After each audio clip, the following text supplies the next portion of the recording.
In the bustling streets of Mexico City, where the air hummed with the scent of street tacos and the distant wail of mariachi guitars, Maria Elena clutched her bruised back, staring at the splintered remains of her old wooden chair scattered across the tiled floor of her modest home. The pain wasn't just physical, it radiated from her soul, a betrayal that cut deeper than any wound. Her own son, Javier, had swung that chair in a fit of rage, screaming about the inheritance he believed was rightfully his. "You've hoarded it all, madre. After Papa died, it's mine," he'd bellowed, his eyes wild with greed born from years of resentment. Maria Elena, a widow of 65, had collapsed under the blow, her world shattering as profoundly as the furniture. But as she lay there, gasping for breath, a flicker of memory stirred an old promise she'd made to her late husband, one that whispered of kindness in the face of cruelty. Maria Elena's life had been a tapestry woven from threads of hardship and quiet resilience. Born in a small village in Oaxaca, she had migrated to the capital as a young woman, marrying Carlos, a hard-working mechanic who dreamed of building a better future for their family. They had scraped by, raising Javier in a one-room apartment where love was abundant but money scarce. Carlos's sudden death from a heart attack 5 years ago had left Maria Elena with a small inheritance, a plot of land back in Oaxaca, some savings, and the family home. Javier, now 32 and unemployed, had grown bitter, blaming his parents for his failures. He saw the inheritance as his escape, a ticket to a life of ease. Maria Elena, however, had other plans.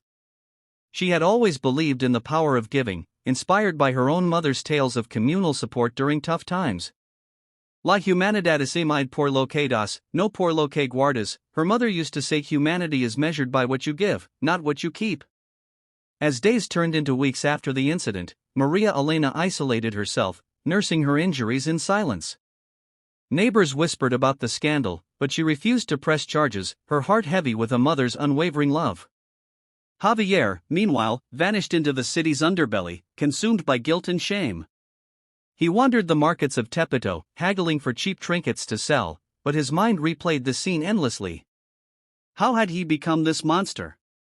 Flashes of his childhood surfaced, Maria Elena sacrificing her meals so he could eat, working double shifts as a seamstress to buy him schoolbooks. The inheritance fight had started innocently enough, a discussion about selling the land to fund Javier's vague business ideas. But alcohol and desperation had twisted it into violence. One night, alone in a dingy hostel, Javier stumbled upon an old photo in his wallet, him as a boy, perched on his father's shoulders, Maria Elena smiling beside them. Tears came unbidden, and with them, a profound realization. He had lost sight of what truly mattered. Back home, Maria Elena's routine became a quiet ritual of reflection. She volunteered at the local community center, teaching sewing classes to single mothers, sharing stories of perseverance.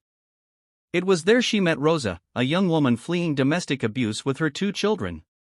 Rosa's eyes mirrored Maria Elena's pain, and in helping her, Maria Elena found a spark of healing. "Why do you do this?" Rosa asked one afternoon, as they stitched quilts for the homeless. Maria Elena paused, her needle hovering. "Because kindness is the inheritance we all share. It's not gold or land, it's the light we pass on." But deep down, she wondered if she could extend that kindness to her own flesh and blood. The land in Oaxaca, fertile and untouched, represented more than wealth, it was Carlos's dream of a family legacy. Selling it felt like betrayal, yet holding on to it had torn them apart. An unexpected turn came when Javier received a letter from the hospital. Maria Elena had collapsed again, this time from exhaustion and untreated injuries.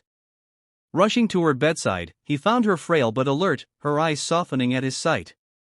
"Hijo," she whispered, "why have you come?" Javier broke down, confessing his remorse. "I was blind, madre. The money, it poisoned me. But seeing you like this, I realize I broke more than a chair, I broke us." In that vulnerable moment, Maria Elena revealed a secret: the inheritance wasn't just assets. Carlos had left a hidden clause in his will, discovered only recently by their lawyer. The land was to be used for a community project, a school for underprivileged children in Oaxaca, fulfilling his vision of education as the true wealth. Javier's attack had forced Maria Elena to confront this, but instead of anger, she felt clarity. "We can build it together," she said, her voice steady. "Not for us, but for others." As Javier processed this, another twist unfolded. Digging through old family documents at home, he found letters from Carlos to Maria Elena, filled with love and pleas for forgiveness over his own past mistakes, times he'd been harsh, driven by poverty's stress. "I learned too late that selflessness mends what greed destroys," one read. Inspired, Javier decided to act. He sold his few possessions, using the money to hire workers for the land.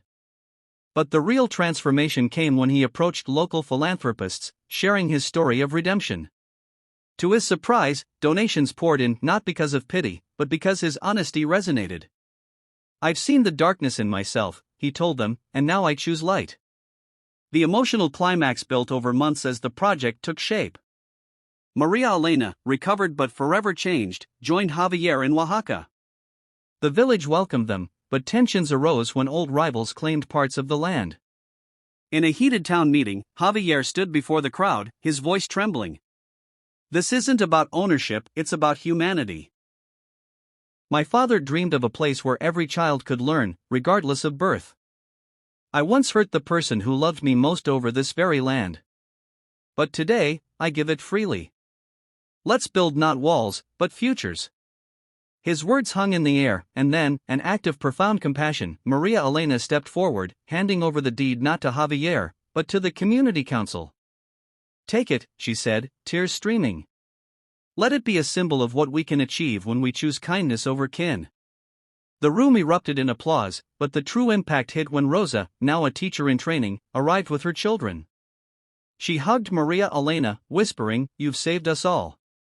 Word spread like wildfire across Mexico, from the highlands of Chiapas to the beaches of Cancun.